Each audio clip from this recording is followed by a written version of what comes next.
Kongreso. Pinag-aaway-away tayo niya mga yan. Hindi po kayo kalaban. Hindi po namin kalaban ang House of Congress. Itong ginagawa namin ay sa pagsusulong ng demokrasya, pagpapalakas ng demokrasya. Palayain na po ninyo si Ka Eric at Dr. Lorraine. Wala kayo lalakito. Baka umabot pa ito sa Malacanang pag hindi kayo nagdesisyon. Magpapasko naman. Wag natin hindi pataasan ng ihito.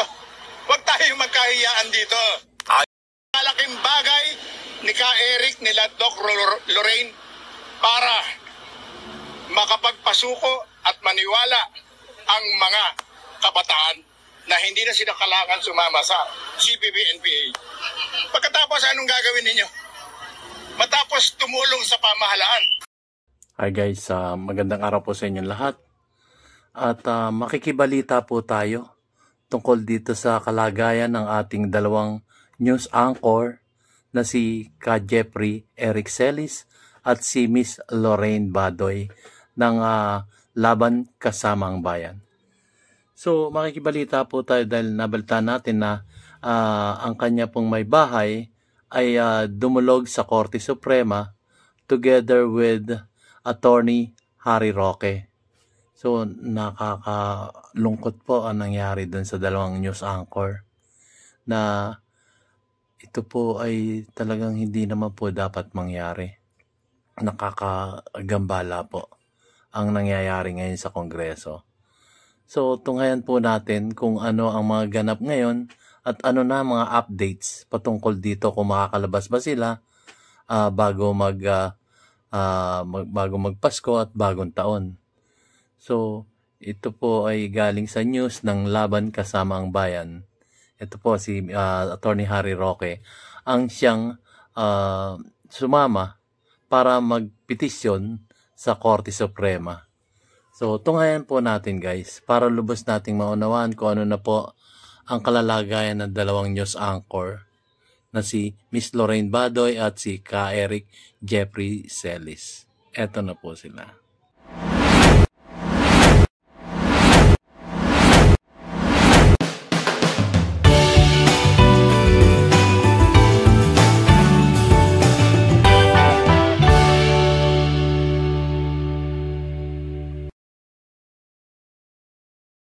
Na sa Korte Suprema ang pamilya ni dating kadre Ka Eric Celis at si dating NTF-ELCAC spokesperson Dr. Lorraine Badoy para sa kanilang kalayaan mula sa detention facility ng Kamara matapos silang i-contempt sa pagdinig.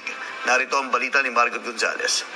Araw na ngayon mula nang natitines sa Kamara ang dating kadre na si Jeffrey Ka Eric Celis at dating NTF-ELCAC spokesperson Dr. Lorraine Badoy matapos silang ma-contempt habang dinidinig ng House panel ang parangkisa ng SMNI noong nagkaraang linggo. Lunes ng hapon, nagpasaklolo na ang mga asawa nila Badoy at Celis sa Korte Suprema para sa kanilang agarang paglaya mula sa House detention. Kasama ang abogado na si dating Malacanang spokesperson Attorney Harry Roque, naghain ng mga ito ng habeas corpus, a certiorari para ideklarang walang legal na basihan ang House detention at merong grave abuse of discretion. Matatanda na pinag-contempt ng mga kongresista si Ka Eric at dinetain sa loob ng House of Representatives matapos itong tumangging pangalanan ng kanyang source sa 1.8 billion na travel expense daw ni House Speaker Martin Romualdez habang si Badoy ay kinontempt dahil sa naging sagot nito sa advertisement ng programang Laban Kasamang Bayan. Para sa kampo, illegal ang naturang House detention.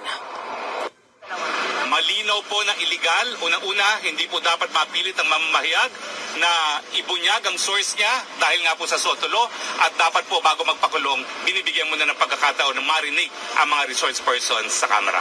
Tunay pong makapangyarihan ng Kongreso. Tunay po na meron silang kapangyarihan magpa-aresto na wala pong indefinite period of time. Pero meron pong mas makapangyarihan sa mga congressman at congresswomen. Yan po ang saligang batas. At narito kami sa Korte Suprema para dumulog sa Korte Suprema para muli panindigan po ang supremacy ng ating saligang batas. 20 years kaming nasa kilusan. Buong buhay namin for 20 years nasa kalye. nagmamarcha at nagsumisigaw na ibagsak ang gobyernong ito. Ngayong sinusunog yung mga FPJ ng mga presidente. Nagbalik loob kami sa gobyerno ni Ka Eric dahil alam namin na mali yung ginagawa namin lumalaban sa gobyerno. Ngayon, nagtatanong lang si Ka Eric, hindi nga kami naikulong nung nagmamarcha kami. Ngayon, nagtatanong lang siya, kulong agad. Saan ang justice nun? Pakinggan kaming wala silang ginawang masama as far as yung ating batas is concerned. Naniniwala naman ng mga petitioner na agad na aaksyonan ng Korte Suprema ang kanilang apila. Gusto ng mga asawa nila Badoy at Celis na makasama mga ito bago ang Pasko. Sa kanilang petisyon, gusto nilang makalabas ng house detention ang dalawa bago o sa December 15. Na nag-file kami, naglagay po sila ng rush na annotation. Kasi habeas corpus po, mataas sa prioridad ng hukuman. Dahil ang habeas corpus, matagal na pong sandata yan para pangalagaan ang kalayaan ng mga mamamayan. So naniniwala po kami na titinggin kaagad ng Korte Suprema to dahil ito nga po ang pinakamataas sa prioridad sa ating hukuman. In the spirit of Christmas, na siguro in God's will, masusolusyonan agad ito. Siyempre, ang ina ni Ka Eric ay noon pang Martes hanggang ngayon na umiiyak umagat hanggang gabi. Kaya ang labang ito ay hindi lang para kay Eric, para rin sa buong pamilya namin. Kailangan makasama namin yung aming asawa. Sana mapakinggan kami ng Supreme Court na medyo agabyado sila sa nangyari sa kanila. So hopefully they will rule in our favor. Samantala, binaliwalaan naman ng asawa ni Celis ang mga kritisismo sa ginagawang hunger strike ng kanyang asawa habang nakakulong sa pasilidad ng Kamara. Matatandang nag-hunger strike si Celis at si Badoy bilang pagprotesta sa ginawang pagpapadetine sa kanila ng House panel. Wala po akong masabi. Wala. Karapatan nilang magsabi na kung ano-ano. Para sa akin po, hindi natin ma-appreciate ng tao. Kung mababash sila, so be it. Para sa Diyos, Pilipinas kong mahal, Margaret Gonzalez, SB9 News.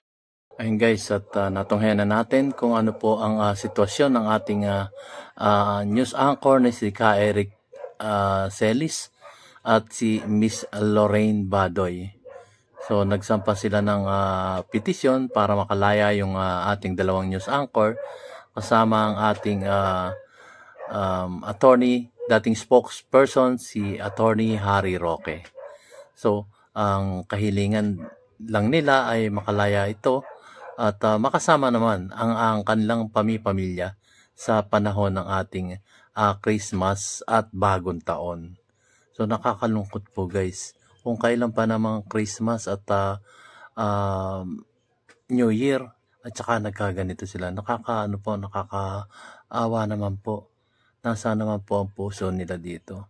So hopefully makalaya sila sa pamamagitan ng paghahain nila ng petisyon dito sa Korte Suprema. So hanggang dito na lamang po ang aking mamunting video. Pinahatid ko lang po sa inyo kung ano po ang mga nangyayari sa ngayon. At patuloy po nating babantayan to kung kailan po sila makakalaya. So maraming salamat po sa inyong panonood. Ito pong muli ang inyong lingkod, si DIY KKB Informative at nagsasabing keep safe, God bless, and you have a great day. See you on my next vlog guys. Maraming salamat po. Sana naman po lumambot na ang puso ng Kongreso sa naralapit na Christmas season. Thank you po.